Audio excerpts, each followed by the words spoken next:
Coach, can you see that girl with the fluorescent and black shirt in the back of her jersey behind, right in front of Alfaro? If she turns this way, you're gonna like her. It says Gordo and then number 62. Yeah, that's what they call him.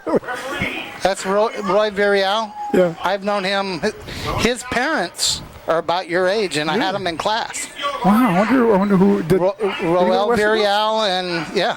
And I don't know her first name, but Rena and Raylyn are his older sisters that played soccer. Oh, yes. Okay. Yeah. Oh, really? I didn't know that. That's Roy, and he's always been kind of a gordo.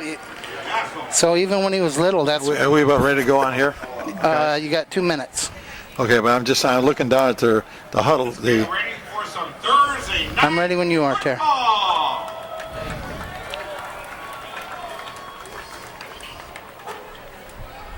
I like that fluorescent on black, though. It's really cool.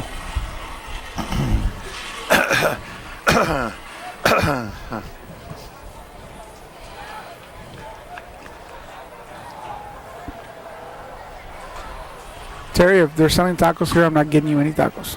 Sorry, you can have it. Exactly 2 minutes, Terry. Well, I'm just watching. I'm looking at the huddle, or the big helmet down there. Yeah. Okay.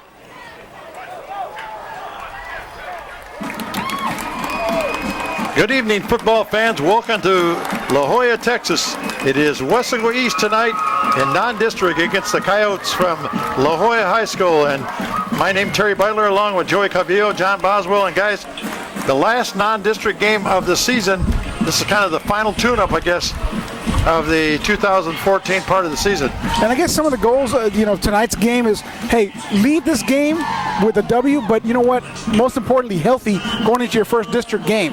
Yeah, you want to be well-oiled. You want everything clicking, all the cylinders going, but you don't want any foolish injuries a week before you start district. And I guess the advantage right now for Weslaco East going into the district season is this is a Thursday night game, so you have one extra day going into district play next week to prepare for a very important game. Yeah, I'm sure the East coaches will be watching their opponent, I believe, is Edinburgh North next week. I'm sure they'll be watching them tomorrow night somewhere. And see, that's another advantage. And, a lot of people don't see that as an advantage, but, you get to go see them in person compared to on film. That makes a big difference. You get to see little things like cadence, like we always talk about. You get to see the speed of certain players that you may not see on film. And size. So Edinburgh North is known for their size, so we'll see that next week. But, let's go ahead and look at tonight's game. La Joya, the Coyotes, coming in, they're going to be a throwing team tonight. We don't normally see them throwing a lot, but tonight they're going to be out of the spread offense. Coach, what do you expect from La Joya? La Joya, I think, is a growing program. You got to remember about 3-4 years ago, they went from one high school to 3. And I think they're just starting to recover from that. And according to the East coaching staff, they're a lot better than their record would read to you. And the record is 1-2. Right. I think they lost against Roma, Terry, and then the only win was against Donna North, right. Which is a fledgling team in Donna North. So let's see as we're getting ready for a kickoff. Yeah, the kicking off, going from left to right across the TV screen is the kick going here. Aaron We're underway here, out to the 20-yard line. And the special teams grabs them there, and they're not going to let them go. In fact, back to about the 15 or 14. Nice. Weslaco special teams are on the job. Nice tackle, Denzel Castro, getting down quickly, breaking down and trying to get the tackle, and then helped by number 21, Emilio Tamez. Yeah, Denzel did a nice job there. He's coming off an injury, didn't play last week.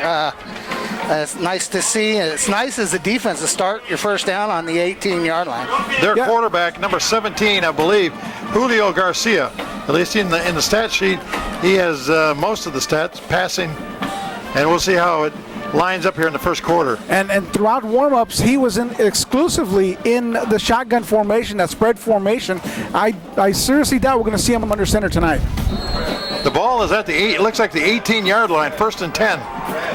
One receiver behind the quarterback. And now he brings him to the side. So the first play from scrimmage in the ball game. And you're right, out of the shotgun formation here. They're going to throw it out to the side. Got a man out there at the 15, up to the 20, and bumped out of bounds at about the 25-yard line. We saw a lot of that play, warm-ups, a little pitch out almost. They throw the ball overhand, but it's almost like a pitch out where they try to get a sweep and use the receivers as blockers. Right, that's called the bubble screen, and it accomplishes much the same thing as a toss sweep would do an I formation. It looked like team. the receiver was number 15, Eliseo Flotas. So quarterback Garcia about 4 or 5 yards behind center here in a shotgun formation. Now he brings his running back to his right side. Now hand off up the middle over the 30 to about the 31-yard line. Was that a first down play? Was that pass play a first down? No, that was second down with 1 to go right here. And this was the first down on this one. So you're going to see a lot of that, Coach. You're going to see a short yardage situation, and you're going to go to number 20, Lendaros, trying to get that first down with easy yardage. Right, and once again, we've talked about this. You don't want to give East the ball. First down and 10 at the 30-yard line for the Coyotes.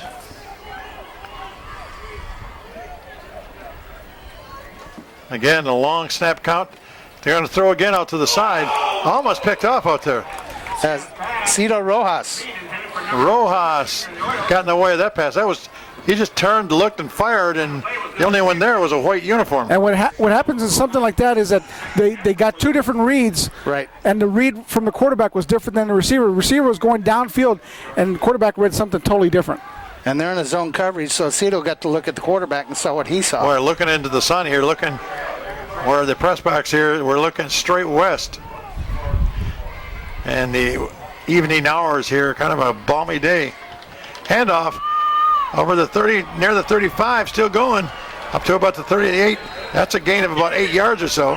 That's going to be about 3rd and 1 again, Terry, I think. That's 8 or 9 yards on that carry. Twice they've done the same play on second down. Once to the near side, now to the far side. And so they're seeing something that if they spread them out, like they're doing right now, they're going to get a running room somewhere up the middle. So 3rd down and, like you said, about 1 yard to go here. They're trying to mix up their plays, their first series from scrimmage here in this ball game. Once again, bringing the running back to the side here. And handoff. Quarterback's going to keep it this time. That's first down. And he's got the first down all the way up to the 45-yard line, rather. And right now, the offensive line of La Jolla is creating enough movement and pushing Weslaco East back a little bit. Well, you get the unsurety of the formation. You know, you see a spread formation, the kids in their mind are saying pass, pass, pass, but that's not the case. And you got to respect that too, because they put up some pretty good, decent yardage. Ball at the 44-yard line, 1st and 10 for La Jolla. And Garcia waiting back as the quarterback. He's going to throw a straight back drop this time over the middle. Got a receiver out there and caught. And he's going to take it to the house, it looks like. Yep, all the way down. Number 19. Number 19. That is Joel Casas. Guys, he just spent 4 guys straight up the seam. You find a mismatch with a receiver and a linebacker. I mean, they talk about it in the NFL. They talk about it in college. This game's about mismatches. About a 56-yarder. That was from the 44-yard line. And up the middle with that pass, and 56 yards later, Casas into the end zone for a touchdown. And this is a stunner as we look around. La Jolla hadn't scored that many points this year, but their first drive proves to be successful here. A little delay on the PAT. We got kicking number 24. Number 24. George Munoz, listed as a DB, defensive back. That may have been a sideline warning, Joey, or a sideline flag. I didn't see a flag go, but you're right. They went to the far side. One right down here on the east side. Kind of a low squibber, and it's good. It's going to be good. You know what I saw on that touchdown, Coach, was they had us beat down the seam like you talked about. But our DB jumped before the ball got there. I think he would have tipped it, or he at least would have been there. But, you talk about mismatches. The height difference between 19 and our guy was a huge difference. Well, you also got to know that it looked like East was in man-to-man coverage. When you're in man-to-man coverage, you're expecting pressure on the quarterback, and he had time to throw it. Joe, you're going to have to help me out because you're standing right in the way of the scoreboard here. 9:19 to go in the first quarter. We're trying to look around, Joey. That's not possible. I know it. 9:19 to go here in the first Trying to be quarter. invisible. He's visible from the space shuttle. That drive took You know, that blimp that we came across when we were driving in, that's probably spotting me. that drive took 2 minutes and 41 seconds to complete. Okay, it'll be interesting. I don't believe East has been behind Joey since the Rivera game to see how they handle being behind right now. Yeah, the first game of the season, they were behind, and behind 14-0, and all of a sudden made a tremendous move to get themselves back into position to win that game. La Joya is going to kick off here. Let's see what Weslaco East is coming off of a shutout against Harlingen South, but first drive since scrimmage tonight, giving up 7 points to La Joya. Ball up to the 35, 40, 42-yard line. J.R. Villarreal. J.R. Villarreal, number 11 for Weslaco East. And you know who they're not going to kick to. Yeah, Lupe or Alexis. That's who you got deep. Those guys are back there. I like J.R. though. I think he can run it back. Oh, if he sure. needs to be. Well, and that's what you want. You got two